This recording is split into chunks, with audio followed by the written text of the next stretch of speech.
Hi Professor, I'm Victoria Steinbrecher and this is my second fieldwork video. I decided to do a video this time just so you could put a face to the name you've been seeing throughout the quarter. I did my research on the article by Amico about the Ainu, I think it's pronounced. I might be butchering that. But he mostly just talks about how the Ainu use their time starting from like how they use it during the day, 2 months, and then seasons, and then like the universal time, like from the beginning of time to the end of time. So I'm going to compare that to my fieldwork group, which is the St. Mike's youth group. And the author writes, one of the quotes I really liked is, "It appears that all the temporal units of the Ainu are divided into a super Ainu and an Ainu part, the beginning and end of the world of today, in the lifespan of the universe, the cold and warm seasons of a year, the first and second half of a lunar month, and the dark and light halves of the day."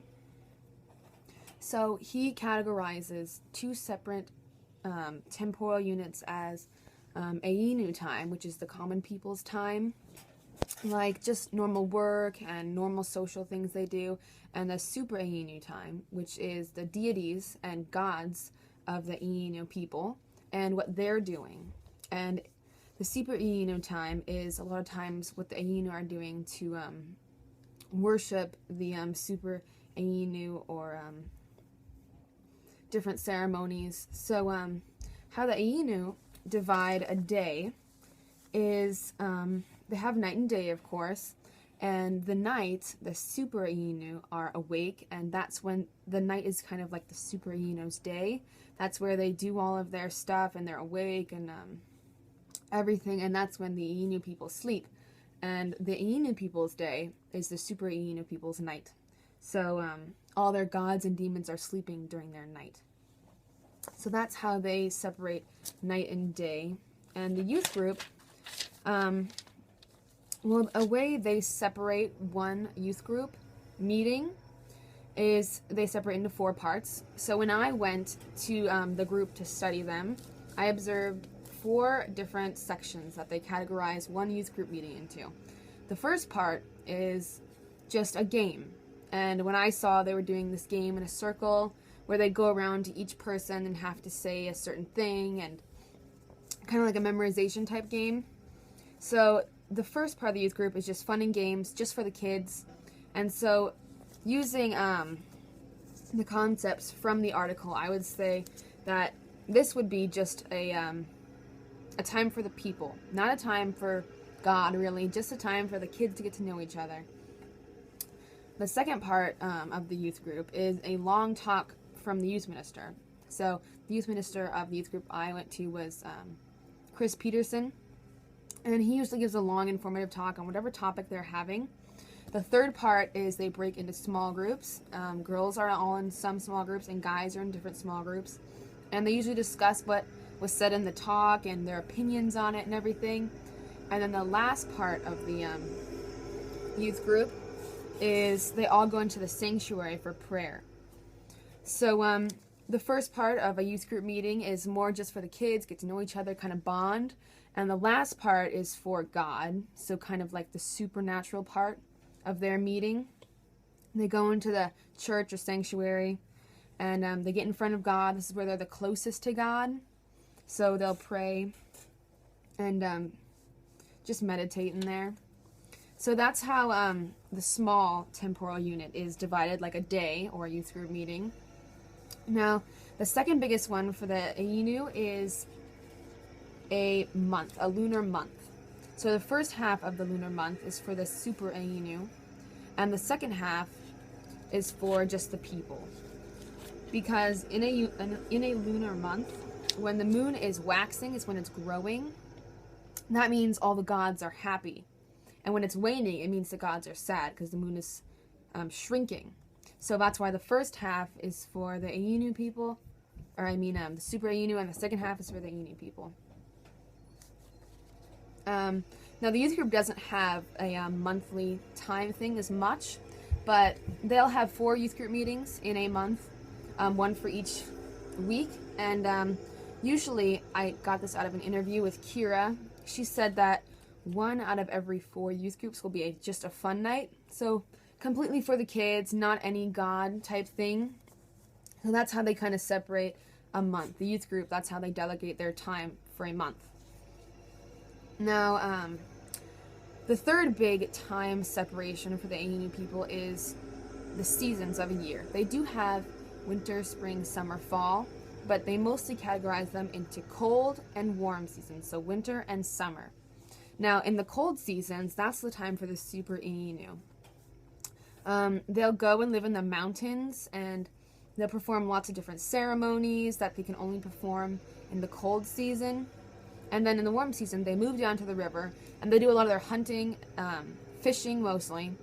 And that's where they just take care of the people part. They don't really pray as much to the gods. They just use that time for themselves, kind of. So the youth group, Kira told me in her interview, kind of delegates their time for a very godly section of the year and for some other parts of the year that are just more fun and games just for the kids. Kira said in her interview that during the big religious times of the youth group, like Advent is a long prayerful time and Lent is another long prayerful time. After these times are over, Advent is the preparation for Christmas, and Lent's the preparation for Easter. After these times are over, her youth group will have a big celebration, a big fun night. And they'll usually have a lock-in or something where they're all get together and just watch movies and everything. But in preparation for this time, they really put their time into God, and the life nights are more serious and God-focused. And it's the same thing with Lent and Easter. After Easter, they have a big celebration. Another big time separation is in the summer for the youth group. They just have fun and games the whole time. It's not as much God-focused. It's just for the kids to get together and bond. And I see that reflected in the Iinu traditions as well, where summer is just their time for their people, and they harvest their food, and they fish and everything. So that was a big comparison I saw. Now, the last temporal unit for the Iinu people is the whole universe of time. So the beginning of time to the end of time. And the separation in the middle of the world of today.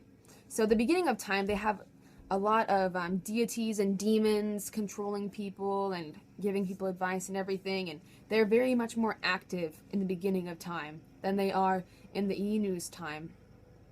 So the beginning is a super Inui time. And in the middle is called the world of today, where the Inui just have for themselves. And they don't have as much supernatural interaction as they do in the beginning and also the end. The end is another Ainu time where the deities and the demons are at work again, and they're going to be very active. I also interviewed a girl named Jacinta, and she was saying that a retreat she'd been to just a couple days before, the youth minister was talking about the creation story. And the creation story that this youth group believes in is Adam and Eve first coming down. They committed the first mortal sin, which is a very serious sin. And they met the devil there. They met the God there. It's very filled with supernatural beings. So this reflected the Anui time, where in the beginning there's a lot of supernatural activity of the super Anuis.